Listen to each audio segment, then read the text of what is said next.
Well, welcome back once again, J.P.'s World of Wrestling. As always, I'm your man J.P., and once again, I got my man Joe here. It's always fun being here. Oh man, it's fun. I love talking about these wrestling deals. I love hasbros. I love action figures in general, especially wrestling ones. But today is, well, look, it's the Hulkster. This is my Hulk Hogan action figure. This is a Hasbro. This is the Hasbro number 3. They came out with 4 of these. Now, Okay. this is the 3rd one. And I used to have the first one. We are going to show you that today, but I don't have it anymore. But I got this one off of eBay. And I didn't even know that this one even existed until about a year or so ago. No, I didn't know. I didn't know until today that it did. Yeah, I always thought that this was just the bear hug one that they were just... Right. So anyway, this is the first one. So to clarify, when you say the bear hug one, show them the articulation on this one. So this one is just the arms move up and down like that. Independently, though. Yeah. So the one you're referring to, which one was this? That's the second one right there. Okay, so this was generation 2. Mm-hmm.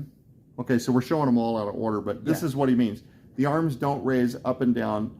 The most unusable Hulk Hogan Hasbro of all time.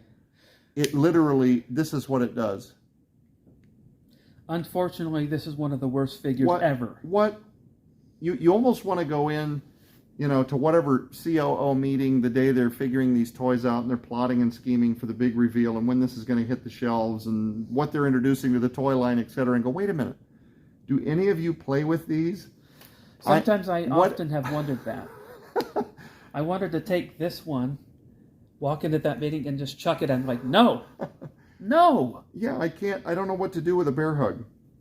I can put it on a shelf, which is he's doing a good job of that. Yeah. Today. So okay, let's back up here. So if bear hug variant was Hogan number 2. Yeah. This is the Hogan number 3. This is maybe the best one. Yeah. For sure. Yeah. But before they came out with this one, was this one the 4th one? That's the 4th one. Okay. So let's just show them. Yeah, let's just show them number 1. Right. Go ahead. Okay, so this is Hogan number 1 Hasbro. I used to have this one. But what happened was since the hands are open, which I didn't understand, Hogan is a puncher. Yeah. Hogan is a puncher. Again, there's that whole thing. Anyway. Yeah, he's not boss rooting. He's not in Pride. He's not doing open slap fighting. He's Hulk Hogan. He punches. Come on, guys. Come on, Hasbro. Anyway, these fingers would kind of break off. So the one I had eventually, like these 2 fingers would break off. So it looked like he was doing this. And for whatever reason, I can't even understand. I took some acetone and I wiped off this Hulk Rules thing. I don't know why. And I kind of colored out the black on his eyes so they were just white. So he was like this psychopathic killer guy. We're getting hail, I think. Could be. We're having a storm here if the lights go out. But anyway, so that was Gen 1. Okay, let's do this in sequence here. We got Gen 1. Yeah, that's right here. And they called that Gorilla Press Hogan, I think. Yeah. I think, from memory. Right. And then this is Hogan number 2. Pointless, playless, horrible. Bear hug Hogan. As far as practicality play-wise goes, this is awful. And then they finally came out, and again, I didn't even know this existed. Yeah. This is version 3, according to Jason. Yep. With arms that move independently. The one that I always thought, until I saw this literally today, was the de facto best one. Yeah. Did not match Hogan's body style. Right. But at least it wasn't open-handed. And this was the one that I would have thought was the superior option until today. That's Hogan number 4. Now, Hasbro. is that the same body they used for... That's the same one they used for Jake the Snake Roberts. That arm is sort of like the other DiBiase arm. Yeah. The third DiBiase they came out with was kind of like this, where he was in his ring gear, but one arm was kind of like this, and then he had like the Jake the Snake Roberts power punch move. Yeah. Which we never used as kids. You have to dislocate his shoulder. Yeah. To be able to throw the punch. Yeah. We never used any of that stuff, but anyway, those are the 4. Let's line them up again. These are the 4. Here, I'll do 2 of them. These are the 4 Hasbro Hulk Hogan figures. Right. But we, as always, when JP comes out to the collection, to the vault, yeah, we always try to grab a little something special, sometimes even off the top shelf. Right. And today we have several fun reveals. Mm-hmm. You ready for reveal number 1? It's a good one. Really good one. Hulk Hogan LJN with the original LJN championship belt. There he is. This was the first wrestling action, not this one. Right. Actually, I do have that one, but he's behind me here on the shelf. But anyway, this is just one that I got later, happenstance, maybe at a flea market, or maybe one of my friends sent it to me or something. But it's much shinier than the one I played with as a kid. The one I played with as a kid is missing almost all the paint. But the figure, this was the first figure that my parents ever bought me. I was 5 years old in Peoria, Arizona. And I had a little neighbor friend up the road. His name was Marcus. And he had Big John Studd. And so he would come over to my house with his Big John Studd figure. And since they were both good guys, or friends in real life during the time of the story, or at least we were confused about whether they were mortal enemies or friends, we thought, tell you what, we'll just have them go on outdoor adventures because we don't have a ring. Right. And we think they're friends? Is that wrong? 1986? At first, Big John Studd was a bad guy. He was managed by Bobby Heenan. But then when he came back to the WWF, he was a good guy, coming in saying, I've ditched Bobby Heenan, I don't like him anymore, so now I'm a good guy. And I think I had this memory as a little kid, though, and this may not be factual, because this may have happened later. I thought I had a memory of him taking money from Ted DiBiase and like throwing it to the audience, but maybe that happened later. That was actually WrestleMania 1. Big John Studd versus Andre the Giant. It was a body slam match. If Andre could body slam, or John Studd was doing this thing where if anybody could body slam him, Bobby Heenan would give them $15,000. Well, Andre did it at WrestleMania 1, so Andre took the duffel bag of money and started throwing it out to people. Oh, Andre threw the money. Yeah, Andre threw the money. Yeah, I got my memories crossed. So then Bobby Heenan came in and grabbed the duffel bag and ran away with it, like a little weasel. He was the weasel. He was the weasel. Okay, so that was the first generation Hulk Hogan LJN. He was one of the first series of, I think, only 5 figures. Yeah. And the very second one that I ever actually personally owned was one that I saved money up and bought doing yard work, which was basically just make work around the house that my parents would give me $1 here, $1 there. I finally saved up and bought Junkyard Dog. Yes. Okay. Another reveal for the J.P. World of Wrestling audience. Now, this one I did collect later on in life. It was a few years ago. And this belt, I don't think, is authentic to him. But it was a figure that you couldn't really play with it as well. No, but it really was more for collecting. Yeah. And the only one that I don't have is the red shirt variant of this Hogan LJ. Right. Some of these, if I don't have them now, I'm not going to buy them because I got way too many things in life to think about than to go on eBay and hunt some of these down. And I don't want to spend. Yeah, the money is outrageous. Yeah. But a lot of what you're seeing, almost all of it, in fact, was actually me growing up as a child and collecting this. This is 30 years ago. Yeah. With the exception of some of these that you see on the package, when KB Toys was going out of business, when Toys R Us was going out of business.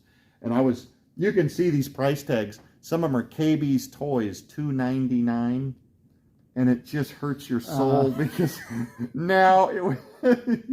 But anyway, so there you go. You got white shirt LJN.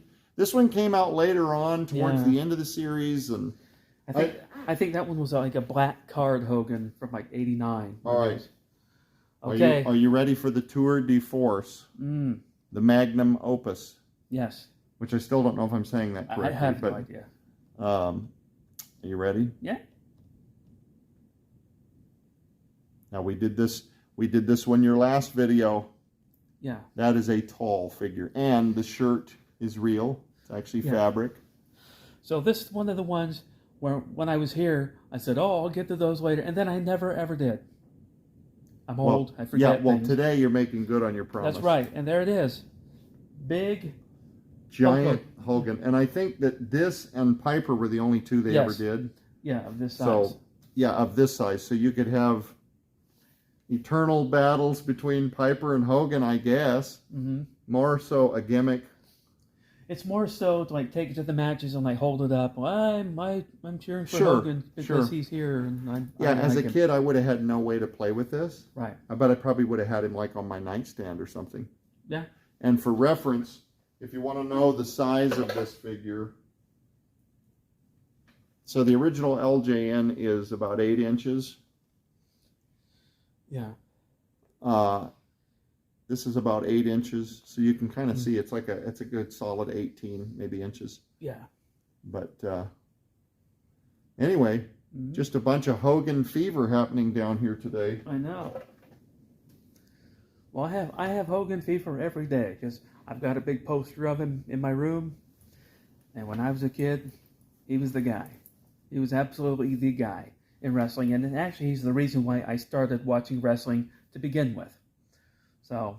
Oh, I got one more that's easy to grab. Now this is not a Hasbro. You know what I'm getting at, right? Oh yes. Yes, I've actually showed this one before, but he's going to pull it down. Very, very cool collectible. You showed this on your channel before? Yeah, when I was here. Oh, okay, I got you. Okay, well, now we've actually pulled it down.